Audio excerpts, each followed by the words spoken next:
Hello everyone. GS zone के इस session में आप सभी का स्वागत है। आज शनिवार का दिन और मैं पुनः समसामयिक विषयों पर आधारित अपने वस्तुनिष्ठ प्रश्नों के कार्यक्रम के साथ उपस्थित हूं। तो आइए आज के सेशन की शुरुआत करते हैं। तो आज के इस एपिसोड का पहला प्रश्न है, एनएसओ ग्रुप जिसने पेगासस स्पाईवेयर को विकसित किया है किस देश की संस्था है? NSO group who developed the Pegasus spyware is from which country? Options हैं, ए में संयुक्त राज्य अमेरिका, बी में चीन, सी में ब्रिटेन और डी में इजराइल। तो सबसे पहले प्रश्न उठता है कि पेगासस स्पाईवेयर है क्या? तो जैसा कि नाम से ही स्पष्ट है कि यह एक जासूसी करने वाला सॉफ्टवेयर है जिसे मैलवेयर के नाम से भी जाना जाता है। मैलवेयर को आप इस तरह से समझ सकते हैं कि आप अपने दैनिक कार्यों के लिए कई प्रकार के सॉफ्टवेयर का यूज करते हैं। तो मैलवेयर भी एक प्रकार का सॉफ्टवेयर ही होता है, परंतु इस प्रकार के सॉफ्टवेयर से किसी को नुकसान पहुंचाने का प्रयास किया जाता है। अर्थात मैलवेयर इसलिए डेवलप किया जाता है कि जिससे किसी को नुकसान पहुंचाया जा सके। तो पेगासस भी एक तरह का मैलवेयर है और इसका उपयोग किसी के निजी डेटा जैसे photo, message, video, calls details आदि को एक्सेस करने के लिए किया जाता है। आज भारत सहित विश्व के कई देशों में पेगासस को लेकर घमासान मचा हुआ है और सरकार पर लोगों की निजी जानकारियां चुराने का आरोप लग रहा है। तो इसी कारण हाल के दिनों में पेगासस समाचार पत्रों की सुर्खियों में रहा है। हालांकि पेगासस का शाब्दिक अर्थ होता है बड़े बड़े पंखों वाला ईश्वरीय घोड़ा, जैसा कि आप तस्वीर में देख रहे हैं। कंपनी ने एनएसओ ग्रुप जो कंपनी है उसने इसका नाम पेगासस शायद इसीलिए रखा होगा कि यह घोड़ा जो बड़े बड़े पंखों वाला और ईश्वरीय गुणों से परिपूर्ण है वह किसी भी तरह के मोबाइल में पहुंचकर उसके सॉफ्टवेयर को चुरा सकता है। उसमें जितनी भी जानकारियां हैं उन सभी को वह चुरा सकता है। तो आइए इस प्रश्न का आप सही उत्तर जानते हैं। इस प्रश्न का सही उत्तर होगा इजराइल। अर्थात एनएसओ ग्रुप जिसने पेगासस स्पाईवेयर को डेवलप किया है वह इजराइल की एक संस्था है। तो आइए आज के एपिसोड के दूसरे प्रश्न को देखते हैं।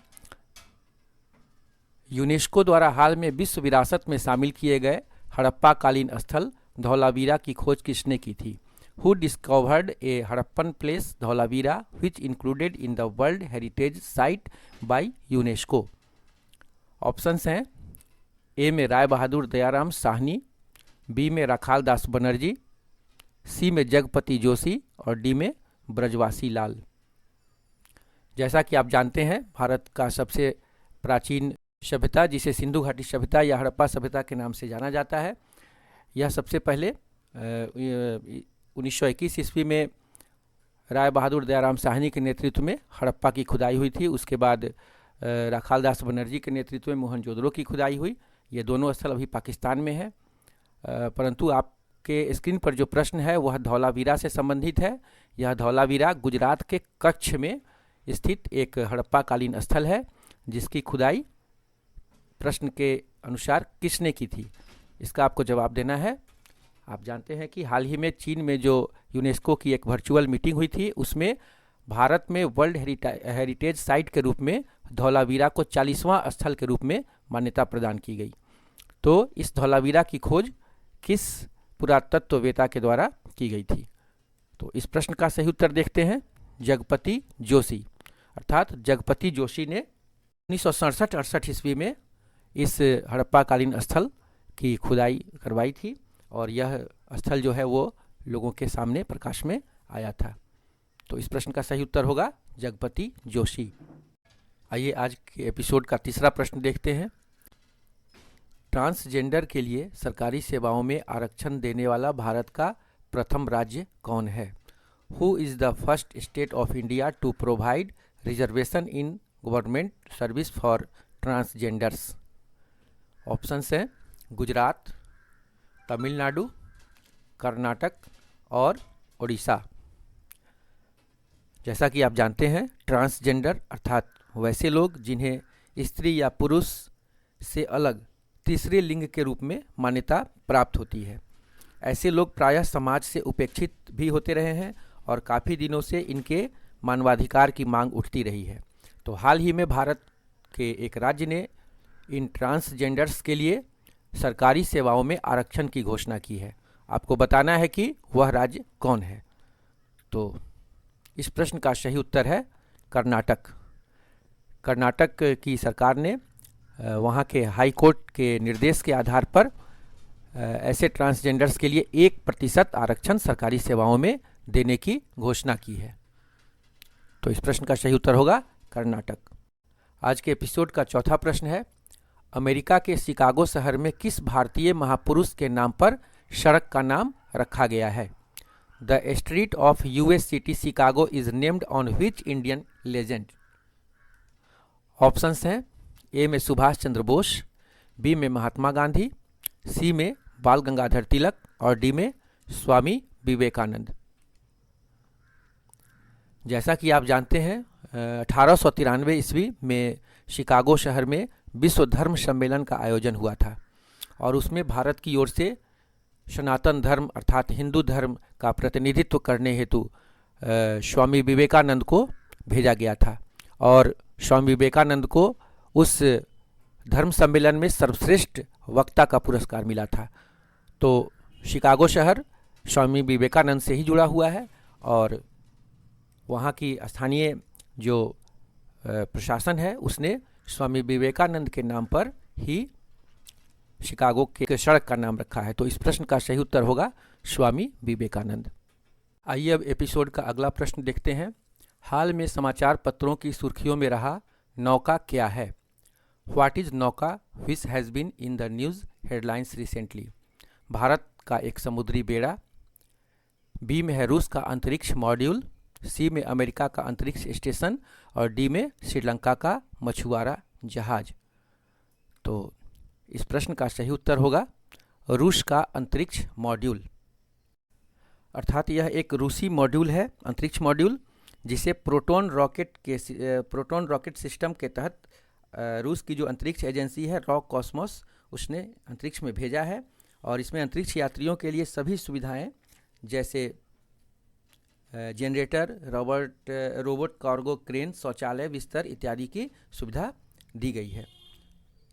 अंतरिक्ष के क्षेत्र में यह एक क्रांतिकारी कदम माना जा रहा है। आपको बता दें कि इस प्रकार के अंतरिक्ष मॉड्यूल न सिर्फ अनेक प्रकार के अंतरिक्ष अनुसंधान संबंधी कार्यों को संपादित करते हैं बल्कि ये अंतरिक्ष से पृथ्वी की अच्छी प्रकार निगरानी भी कर सकते हैं और पृथ्वी से कोई यान जाकर अंतरिक्ष में इनसे जुड़ सकता है। तो यह एक रूस का अंतरिक्ष के क्षेत्र में बहुत ही क्रांतिकारी कदम है और आने वाले समय में बहुत सारे अनुसंधान इससे संभव हो सकते हैं। तो इस प्रश्न का उत्तर होगा नौका रूस का अंतरिक्ष मॉड्यूल है। और वैसे रूसी भाषा में नौका का शाब्दिक अर्थ होता है विज्ञान। आज के एपिसोड का 7वां प्रश्न है, हाल में किस देश ने जिरकॉन मिसाइल का सफल परीक्षण किया है? Which country has successfully test fired off Zircon missile recently? Options हैं, ए में जापान, बी में रूस, सी में जर्मनी, डी में अमेरिका। तो इस प्रश्न का सही उत्तर होगा रूस। आपको बता दें कि यह जिरकॉन मिसाइल एक हाइपरसोनिक एंटी शिप मिसाइल है जिसे लक्ष्य को भेदने हेतु 7,400 किलोमीटर की रफ्तार से रवाना किया जा सकता है।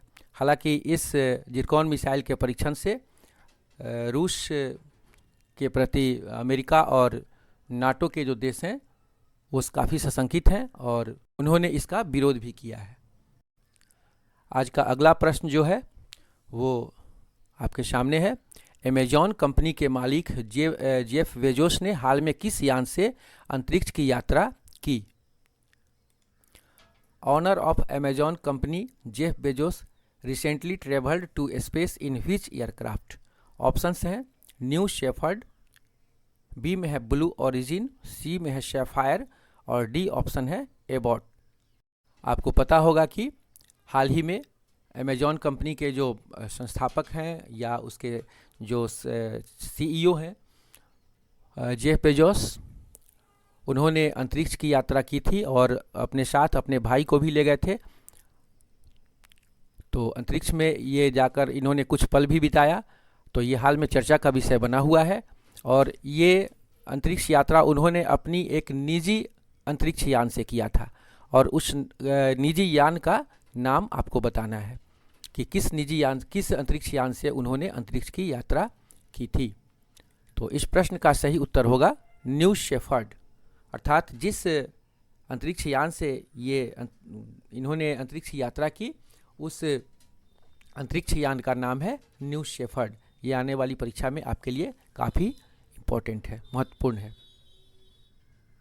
आइए अब अगला प्रश्न देखते हैं। हाल में आयोजित कांस अंतर्राष्ट्रीय फिल्म समारोह में सर्वश्रेष्ठ डॉक्यूमेंट्री के रूप में पुरस्कृत a night of knowing nothing की निर्मात्री कौन है? Who is the producer of a night of knowing nothing awarded as best documentary at the Cannes international film festival? Options हैं पायल रोहतगी, नरगिस सोहराब, अंशिका घटक और पायल कपाड़िया।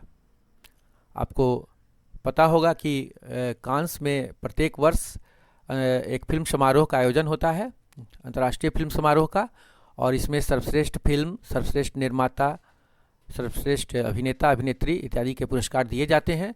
और इसमें एक डॉक्यूमेंट्री श्रेणी के तहत भी एक फिल्म का चयन किया जाता है, अर्थात वो छोटा शॉर्ट फिल्म होता है। तो इस बार जो सर्वश्रेष्ठ डॉक्यूमेंट्री फिल्म के रूप में जिस डॉक्यूमेंट्री का चयन हुआ उस डॉक्यूमेंट्री का नाम है अ नाइट ऑफ नोइंग नथिंग, और वह एक भारतीय निर्मात्री के द्वारा बनाया गया डॉक्यूमेंट्री है। तो इस फिल्म का सही उत्तर होगा पायल कपाड़िया। हालांकि इस फिल्म समारोह में सर्वश्रेष्ठ फिल्म का पुरस्कार टाइटेन नाम की फिल्म को दिया गया, परंतु आपके लिए चूँकि ये भारतीय निर्मात्री के द्वारा यह डॉक्यूमेंट्री बनाया गया था, इसलिए आने वाले एग्जाम्स में आपके लिए ज़्यादा इम्पोर्टेंट यह है कि इस डॉक्यूमेंट्री से संबंधित प्रश्न पूछा जाए। वैसे यह फिल्म समारोह जो आयोजित हुआ वह 6 से 17 जुलाई तक 2021 तक कांस में आयोजित किया गया था। अगला प्रश्न है, हाल में भारत के किस अंतर्राष्ट्रीय हवाई अड्डे का स्वामित्व अडानी समूह को सौंपा गया है? Recently, which international airport in India has been handed over to the Adani Group? Options हैं ए में दिल्ली, बी में मुंबई, सी में लखनऊ और डी में चेन्नई।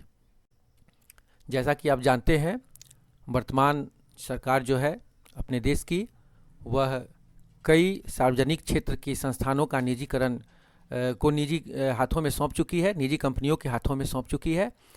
और इसी क्रम में सरकार ने एक हवाई अड्डे को भी, जो अंतर्राष्ट्रीय हवाई अड्डा है देश का, उसे अडानी समूह को सौंपने का निर्णय लिया है। तो आपको बताना है कि वह कौन सा अंतर्राष्ट्रीय हवाई अड्डा है देश का जिसे अडानी समूह को सौंपने का निर्णय लिया गया है। तो इस प्रश्न का सही उत्तर होगा Mumbai international airport.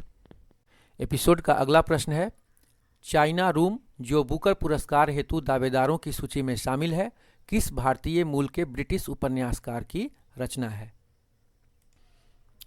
The China room which is in the list of contenders for the Booker prize is the novel of which Indian origin British novelist? Options हैं अर्नब देसाई, अमरीक सिंह, संजीव सहोता और डी ऑप्शन है अंशुल वाजपेयी। जैसा कि आप जानते हैं कि बुकर पुरस्कार एक साहित्य के क्षेत्र में दिया जाने वाला अंतर्राष्ट्रीय और काफ़ी प्रतिष्ठित पुरस्कार है, और कई भारतीयों को अब तक बुकर पुरस्कार मिल चुका है। और इसी क्रम में इस बार जो बुकर पुरस्कार के तहत जिस पुस्तक का चयन होना है, उसकी जो शॉर्ट लिस्टिंग की गई है उसमें चाइना रूम को भी स्थान मिला है, और यह पुस्तक एक भारतीय मूल के ब्रिटिश नागरिक के द्वारा लिखी गई है। तो इस पुस्तक के लेखक कौन है? तो आइए इस प्रश्न का सही उत्तर जानते हैं। चाइना रूम के लेखक हैं संजीव सहोता, और यह आपके आने वाले एग्जाम्स के लिए काफ़ी महत्वपूर्ण है। ऐसे प्रश्न बार बार पूछे जाते हैं, खास करके बुकर पुरस्कार जैसे अंतर्राष्ट्रीय पुरस्कारों से यदि किसी भारतीय का नाम किसी भी रूप में जुड़ता है तो आपके एग्जाम्स के लिए वो काफ़ी महत्वपूर्ण हो जाता है। तो चाइना रूम के जो लेखक हैं वो है संजीव सहोता। भारतीय मूल के ब्रिटिश उपन्यासकार। अगला प्रश्न अब हम खेल से ले रहे हैं, चूँकि टोक्यो ओलंपिक अपने प्रगति पर है और नए नए रिकॉर्ड बन रहे हैं। हालांकि अभी बहुत सारे रिजल्ट आने बाकी हैं, अभी लगभग तमाम रिजल्ट आने बाकी ही हैं, कुछ का रिजल्ट आ चुका है। अगले एपिसोड से हम इस पर ज़्यादा फोकस करेंगे टोक्यो ओलंपिक पर। लेकिन इस एपिसोड में भी हमने अब तक जो भी परिणाम सामने आए हैं उससे कुछ प्रश्न डालने का प्रयास किया है जो आपके एग्ज़ाम्स के लिए इम्पोर्टेंट हो सकते हैं। तो 11वां प्रश्न आपकी स्क्रीन पर जो दिखाई दे रहा है, टोक्यो ओलंपिक में सबसे कम उम्र में स्वर्ण पदक जीतने वाली खिलाड़ी निशिया मोमोजी किस देश की हैं? Nishiya Momiji is the youngest player to win the gold medal in Tokyo Olympic. Options हैं अमेरिका, चीन, ब्रिटेन और जापान। तो इस प्रश्न का सही उत्तर हम जान लेते हैं, अर्थात निशिया मोमोजी का संबंध जापान से है। यह 13 वर्षीय खिलाड़ी जापान से बिलोंग करती है।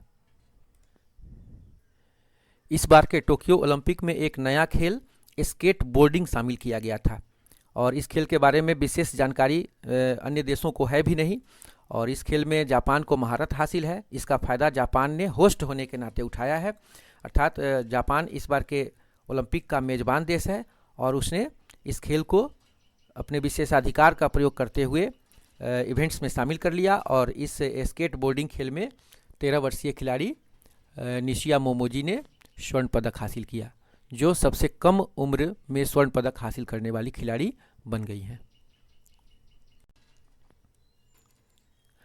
अगला प्रश्न मीराबाई चानू से संबंधित है, जो अब तक एकमात्र खिलाड़ी है जिन्होंने टोक्यो ओलंपिक में पदक जीता है।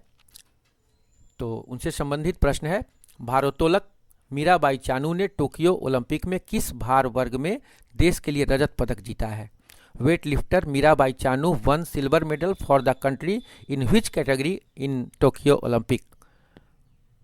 ए में है 49 kg, बी में 52 kg, सी में 56 kg और डी ऑफ है 60 kg। आप सब जानते हैं कि मीराबाई चानू ने वेट लिफ्टिंग प्रतियोगिता में रजत पदक देश को दिलाया है, परंतु यह तो सामान्य बात हो गई। आपके एग्जाम्स में ये पूछा जा सकता है कि किस भार वर्ग में इन्होंने रजत पदक प्राप्त किया, क्योंकि अलग अलग भार वर्ग के इवेंट्स होते हैं और मीराबाई ने किस भार वर्ग में हिस्सा लिया था। तो इस प्रश्न का सही उत्तर होगा 49 kg।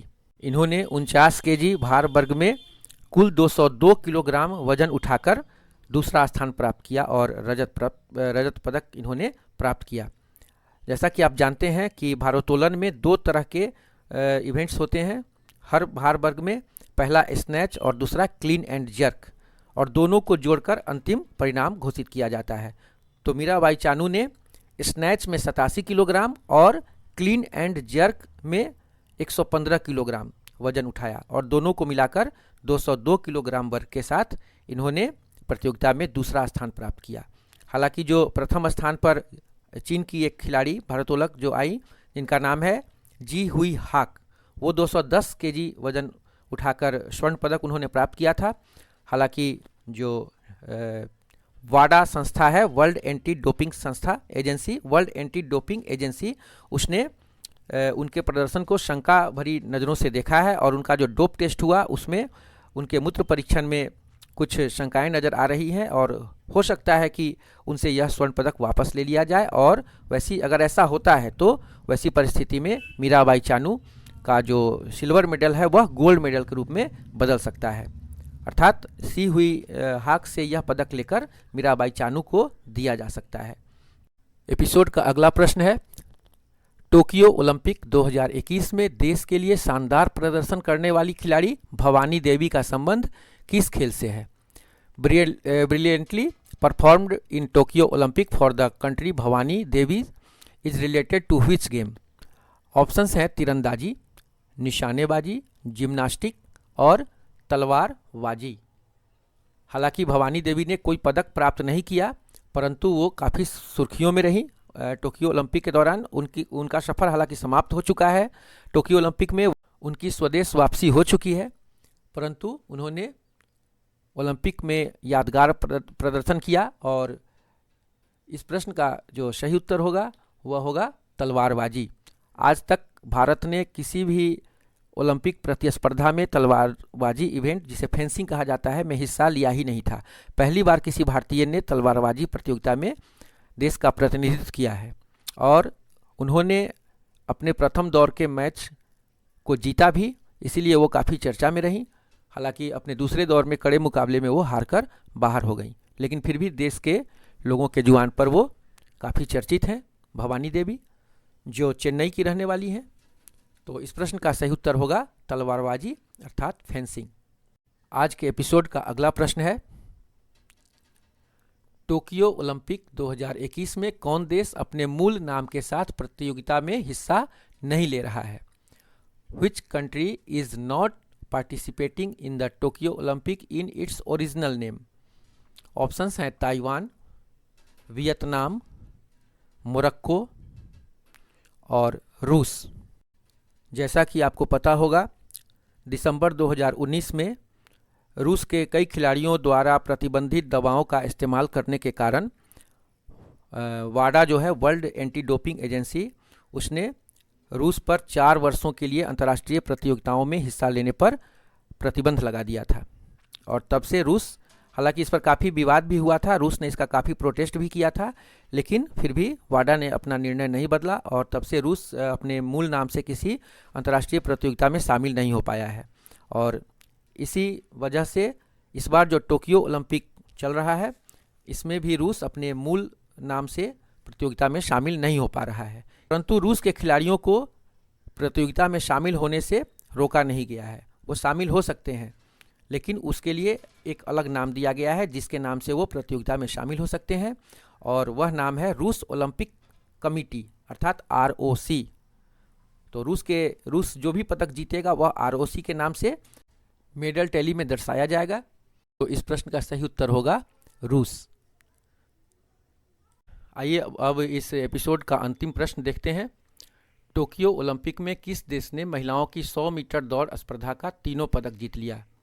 Which country has won the all 3 medals in women's 100 meters race at the Tokyo Olympic? Options हैं ए में अमेरिका, बी में चीन, सी में ऑस्ट्रेलिया और डी में जमाइका।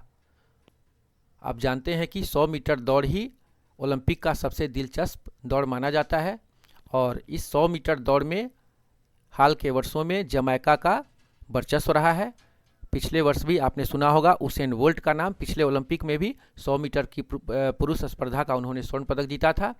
और इस बार हालांकि पुरुष स्पर्धा का अभी रिजल्ट नहीं आया है, परंतु महिलाओं के स्पर्धा में जमाइका ने इस स्पर्धा का तीनों पदक अपने नाम कर लिया। आप जानते हैं कि किसी भी स्पर्धा में 3 पदक दिया जाता है, स्वर्ण पदक, रजत पदक और कांस्य पदक, अर्थात गोल्ड, सिल्वर और ब्रॉन्ज। तो इस बार टोक्यो ओलंपिक में महिलाओं की जो 100 मीटर दौड़ स्पर्धा आयोजित हुई, उसमें जमाइका ने तीनों पदक अपने नाम कर लिया, अर्थात जमाइका के खिलाड़ियों ने तीनों पदक, स्वर्ण, रजत और कांस्य पदक पर कब्जा जमा लिया। तो इस प्रकार से 15 प्रश्नों का यह एपिसोड यहीं समाप्त हुआ। अब मैं आपके लिए भी एक प्रश्न छोड़ देता हूं, जिसका जवाब आपको कमेंट बॉक्स में देना है।